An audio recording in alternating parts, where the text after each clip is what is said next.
ഉള്ളിത്തീര ready ആയിട്ടുണ്ട്. എല്ലാവരും ഒന്ന് ട്രൈ ചെയ്യണം കേട്ടോ. എല്ലാവരും ട്രൈ ചെയ്തിട്ട് എങ്ങനെയുണ്ടെന്നുള്ളത് എനിക്കൊന്ന് കമൻ്റായിട്ട് ഇടണം കേട്ടോ. ഹായ് കൂട്ടുകാരെ, ഇത് നമുക്ക് ഉള്ളിത്തീയലുണ്ടാക്കാം. ഉള്ളിത്തീയലിന് നമുക്ക് കൊച്ചുള്ളിയാണ് ആവശ്യം. ഞാൻ ഒരു 15 കൊച്ചുള്ളി, ഒരു തക്കാളി, കൊച്ചുള്ളി നീളത്തിൽ അരിഞ്ഞത് ചെറുതായിട്ട് അരിഞ്ഞ്, തക്കാളി ചെറുതായിട്ട് അരിഞ്ഞത്, 4 പച്ചമുളകും എടുത്തിട്ടുണ്ട്. ഇനി നമുക്ക് ആവശ്യമുള്ള സാധനം പിന്നെ ഒരു മുറി തേങ്ങ ഞാൻ എടുത്തിട്ടുണ്ട്. തേങ്ങ ഒരു മുറി തിരുവി ഞാനൊന്ന് മിക്സിയിലിട്ട് അടിച്ച് കേട്ടോ. അപ്പോൾ തേങ്ങയെല്ലാം ഒരുപോലെ വരും. അല്ലെങ്കിൽ നമ്മൾ വറുത്തെടുക്കുമ്പോൾ പല പല ഇതിൽ കിടക്കും. അപ്പോൾ എല്ലാം കൂടെ ഒരുമിച്ചാൻ വേണ്ടി ഞാൻ മിക്സിയിലിട്ട് ഒരു അടി അടിച്ചായിരുന്നു. അത് കഴിഞ്ഞ് നമുക്കിതൊന്ന് വറുത്തെടുക്കാം. ഇതിൻ്റെ ഇടയിൽ കൂടെ ഒരു 10 കുരുമുളകും കൂടി ഇതിനകത്ത് ഇട്ടിട്ടുണ്ട്. അപ്പോൾ ഇതും കൂടെ നല്ല ഒന്ന് ഇത് നമുക്കൊന്ന് തേങ്ങ ഒന്ന് വറുത്തെടുക്കാം. ഇപ്പോൾ നമ്മൾ തേങ്ങ വറുത്തൊരു പരുവമായിട്ടുണ്ട്. ഇതിലേക്ക് ഞാൻ ഒരു സ്പൂണ് കാശ്മീരി മുളക് പൊടി, ഒരു സ്പൂൺ, ഒരു 1.5 സ്പൂണ് കാശ്മീരി മുളക് പൊടി. ഇതിനകത്ത് മല്ലിപ്പൊടി വേണ്ട. കാരണം വെച്ചാൽ മല്ലിപ്പൊടി നമുക്ക് ഉള്ളിത്തീരിലിട്ട ഒരു കയ്പ്പ് വരും. എന്നാൽ ഒരു പൊടി ഇട്ടു, ഞാൻ ശകലം ഇട്ടു. അത് കഴിഞ്ഞിട്ട് ഒരു 1/4 സ്പൂണ് മഞ്ഞൾപ്പൊടി ഇതും കൂടെ ഇട്ട് ഒന്ന് പച്ചമണം, ആ മുളകിൻ്റെ പച്ചമണം പോകുന്നവരെ നമുക്കൊന്ന് വറുത്തെടുക്കാം. അപ്പോൾ അതെല്ലാം ഒരു പരുവമായിട്ടുണ്ട്. ഇതൊന്ന് തണുത്തിട്ട് നമുക്ക് മിക്സിയിലിട്ട് നല്ല മഷി പോലെ ഇതൊന്ന് അരച്ചെടുക്കണം. അപ്പോൾ നമുക്ക് അതിന് വേണ്ടിയിട്ട് ബാക്കിയുള്ള കാര്യങ്ങളപ്പോൾ ചെയ്യാം. ഇതൊന്ന് തണുക്കട്ടെ. നമുക്ക് വേറൊരു പാനിൽ കുറച്ച് വെളിച്ചെണ്ണ ഒഴിച്ച് കൊടുക്കാം. അതിലേക്ക് നമുക്ക് കൊച്ചുള്ളിയും പച്ചമുളകും കൂടെ അരിഞ്ഞ് വെച്ചെന്ന് അതെടുത്ത് നമുക്കൊന്ന് വഴറ്റിയെടുക്കാം. നല്ലൊന്ന് വഴറ്റിട്ടാൽ ഒന്നൊരു പരുവം വഴറ്റിയായി വരണ സമയത്ത് നമുക്ക് തക്കാളി ഇട്ട് കൊടുത്താൽ മതി. ഇതൊരു ബ്രൗൺ കളറാവട്ടെ.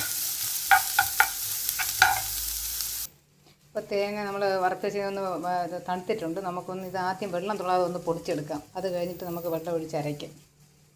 ഞാൻ വെള്ളം തൊള്ളാതെ ഇതുപോലെ ഒന്ന് പൊടിച്ചെടുത്തിട്ടുണ്ട്. ഇനി നമുക്ക് വെള്ളം ചേർത്ത് മഷി പോലെ അരച്ചെടുക്കാം.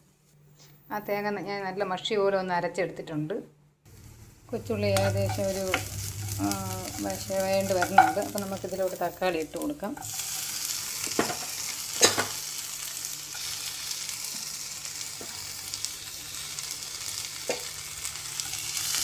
ഇതൊന്ന് പരിവാകട്ടെ, ഒരു കളറാകട്ടെ. ഇച്ചിരി പുളി വേണം. അപ്പോൾ അത് പിഴിഞ്ഞൊഴിക്കാൻ വേണ്ടി ഞാൻ കുറച്ച് പുളിയെടുത്ത് വെള്ളത്തിൽ ഇട്ടിട്ടുണ്ട്. ഇപ്പോൾ നമ്മൾ ഈ തക്കാളി ഉള്ളിയും കൂടെ നല്ലതായിട്ട് ആയിട്ടുണ്ട്. തക്കാളി നല്ല ഉടഞ്ഞ് നല്ലൊരു കളറായിട്ടുണ്ട്. നമുക്ക് ഇതിലോട്ട് പിഴിഞ്ഞ് വെച്ചിരുന്ന പുളി കുറച്ച് ഒഴിക്കാം. പുളി നിങ്ങൾക്ക് ആവശ്യത്തിനനുസരിച്ച് ഒഴിക്കാൻ മതി കേട്ടോ. ഉള്ളിത്തേരിന് പൊതുവെ ഇച്ചിരി പുളി വേണം. നമുക്കിനി ലാസ്റ്റ് വേണമെന്ന് നോക്കിയിട്ട് ഒഴിക്കാം. അത് കഴിഞ്ഞിട്ട് നമ്മൾ അരച്ച് വെച്ചിരിക്കുന്ന കൂട്ട് ഇതിലോട്ട് ഒഴിക്കാം.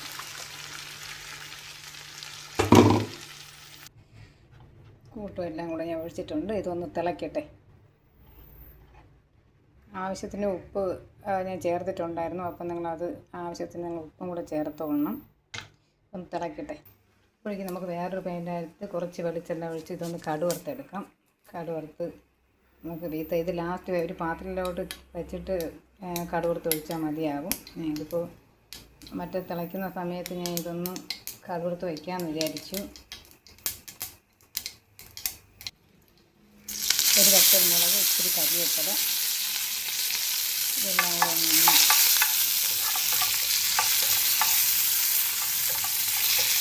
കറി വറുത്ത് നമുക്ക് വയ്ക്കാം. ലാസ്റ്റ് ഒഴിക്കാം.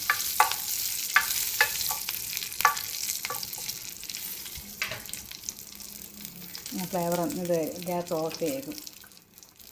അപ്പോൾ നമ്മുടെ ഉള്ളിത്തീയൽ നല്ലപോലെ ഒന്ന് തിളയ്ക്കുന്നുണ്ട്. നല്ലൊരു പരുവായി. നമുക്ക് ചോറിൻ്റെ കൂടെയൊക്കെ ഇങ്ങനെ ഒഴിച്ച് കഴിക്കാൻ കണക്കിന് ഒരു പരുവായി. ഈ ഉള്ളിത്തീയൽ ഒരു മീൻ കറി മാത്രം മതി കേട്ടോ. നമുക്ക് ഉച്ചയ്ക്ക് ചോറ് കഴിക്കുക, വേറെ ഒരു കറിയും വേണ്ട. എല്ലാവരും ഒന്ന് നോക്കണം കേട്ടോ. ട്രൈ ചെയ്യണേ ഒന്ന്. ഉള്ളിത്തീയൽ റെഡി ആയിട്ടുണ്ട്. എല്ലാവരും ഒന്ന് ട്രൈ ചെയ്യണം കേട്ടോ. എല്ലാവരും ട്രൈ ചെയ്തിട്ട് എങ്ങനെയുണ്ടെന്നുള്ളത് എനിക്കൊന്ന് കമൻ്റായിട്ട് ഇടണം കേട്ടോ. ഞാൻ അടുത്ത കൂട്ടുകാരി ഞാൻ വീണ്ടും വരും. ഇതെല്ലാവരും ഒന്ന് ട്രൈ ചെയ്യണം.